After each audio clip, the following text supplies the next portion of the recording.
नमस्कार शेतकरी मित्रांनो, मी रामेश्वरमध्ये परत आपण टरबूजाच्या प्लॉटवरती आलेलो आहोत आणि या प्लॉटचे आपण काही बरेचसे व्हिडिओ टाकलेले आहेत. सुरुवातीपासून सांगत आलेलो की बी लागवड आहे आणि मॅक्स ही व्हरायटी आहे. 25 डिसेंबरची लागवड आहे, तर आज 10 फेब्रुवारी आहे. म्हणजेच आता 45 दिवस हा कालावधी प्लॉटला झालेला आहे. ओके, आता फुलं दिसायला लागलेली आहेत प्लॉटमध्ये आणि आता फुलांमध्ये काय नियोजन करता येईल आपल्याला याच्यावरती आपण थोडंसं आज चर्चा करणार आहोत. दुसरी गोष्ट म्हणजे वेल क्रॅकिंग ही समस्या दिसते आणि बऱ्याच शेतकऱ्यांचे फोन येतात की वेल क्रॅकिंग होती म्हणून. वेल क्रॅकिंगचे 2-3 कारणं दिसून येतात. एक तुमचं पाण्याचे नियोजन, दुसरी गोष्ट म्हणजेच दिवसा ऊन पडणे, तपणे ऊन जास्त आणि रात्री थंडी जास्त पडणे. ओके, हा जो बदल येतो दिवसाच्या आणि रात्रीच्या तापमानामध्ये याच्यामुळे पण वेल चिरायला लागतात. दुसरा असतो गमी स्टेम म्हणून, तिथंच जिथं चिरलं तिथं चिकट पदार्थ असा बाहेर पडत असतो डिंकासारखा, त्याला आपण गमी स्टेम म्हणतो. हा प्लॉट बघून घ्या, फुलं लागलेली आहेत. ओके, आणि कुठं कुठं सेटिंग दिसायला लागलेली आहे. छान पद्धतीचा प्लॉट झालेला आहे. 6.5 फुटाचा प्लॉट बेड आहे आणि याच्यामध्ये बघू शकता की सर्व आता वेलं भिडायला लागलीत. कॅनॉपी फार सुंदर आहे. ओके, तर आतापर्यंत त्याला डेलिकेट गेलेलं आणि एकदा बेनिवे गेलेला असे 2 ते 3 स्प्रे झालेले आहेत. ओके, आता इथून पुढे फुलामध्ये काय स्प्रे घेता येईल आणि खतं कुठली कुठली घ्यायला लागतील याचं आपण नियोजन बघणार आहोत. ओके, आता याचा स्प्रे म्हणला तर सध्या फुलांची फुलं कमी दिसत आहे आणि दुसरी गोष्ट म्हणजे वेलांची वाढ जास्त झपाट्याने होती. आबाळ असल्यामुळं सारखंच आबाळ होतं एक 10 दिवस, तर वेलं फार वाढत गेली.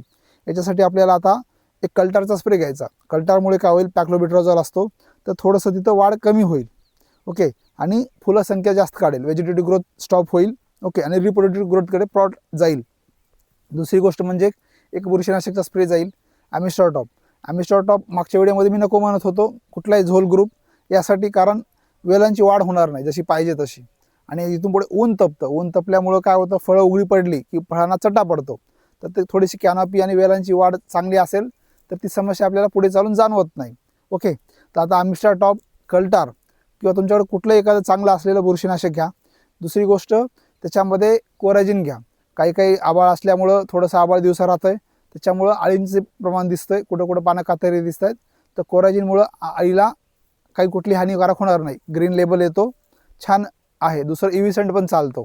ओके, आणि दुसरी गोष्ट म्हणजेच एक आता वेलं कुठं कुठं बघतो आपण, तर जी आबाळ असल्यामुळं पचनक्रिया असते वेलांची ती थोडीशी मंदावते. याच्यासाठी आपण त्याच्यामध्ये एक मायक्रोन्युट्रिएंट देणार आहोत.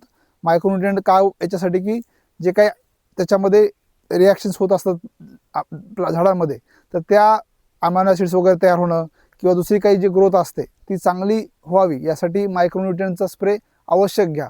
फुलांमध्ये तर आवश्यक घ्या. ओके, दुसरी गोष्ट म्हणजेच खताचं नियोजन. आता वेलांची वाढ थांबवायची आपल्याला, त्यासाठी 12 चालूच आहे प्लॉटमध्ये, पण वाढ थांबवायची म्हणजेच तर काय, आपल्याला 05234 हे थोडंसं जाऊ द्यावं लागेल. तर 05234मुळे काय होईल, नत्राचं प्रमाण कमी जाईल. ओके, आणि वेलं थांबतील. वेलं थांबल्यामुळं फॉस्फरस आणि पोटॅश जे काही आपण फॉस्फरस फुलासाठी देतो आहे तर ते भरपूर भेटेल त्याच्यामधून, आणि सेटिंग होती आहे तर पोटॅश पण जाईल. आणि दुसरी गोष्ट म्हणजेच आता इथून पुढे जे खतं देतो आहे आपण, कॅल्शियम नायट्रेट सोडून दुसरी कुठली खतं देतो आहे, कोणी 12 देतं, नंतर 13-40-13 चालू होईल. ओके, तर अशा वेळेस याच्यासोबत मॅग्नेशियम सल्फेट हे जाऊ देत जात 5-5 किलो एक 15 दिवसाला. त्याच्यामुळं काय होईल, तर वेल हिरवीगार राहतील. शेवटपर्यंत वेलांची कळा ही हिरवी टिकून असेल. मॅग्नेशियम सल्फेट हे सेकंडरी न्यूट्रिएंट येतं आणि ते थोडंसं गेलं पाहिजे. सल्फर द्या एक वेळेस, सल्फरनी टरबुजांची गोडी चांगली वाढेल. आणि दुसरी गोष्ट म्हणजे थोडंसं खालून बुरशीनाशक गेल्यामुळं ते पण कमी होईल. ओके, बाजूचा इथं थोडंसं आपल्या हातात एक प्लॉट होता हळदीचा, त्याचं थोडंसं आपण काढून पाहतोय. एकदम छान सुंदर असा प्लॉट आहे हळदीचा पण. शेंगांची साईज खूप छान झालेली आहे, कुठे सड दिसत नाही आहे. ओके, कुठं असं शेंग कातरलेली दिसत नाही आहे. हे सुरुवातीचं नियोजन, सुरुवातीपासून नियोजन असल्यामुळं ह्या गोष्टी होतात.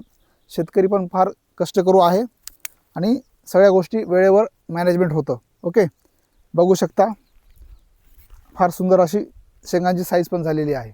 ओके, धन्यवाद.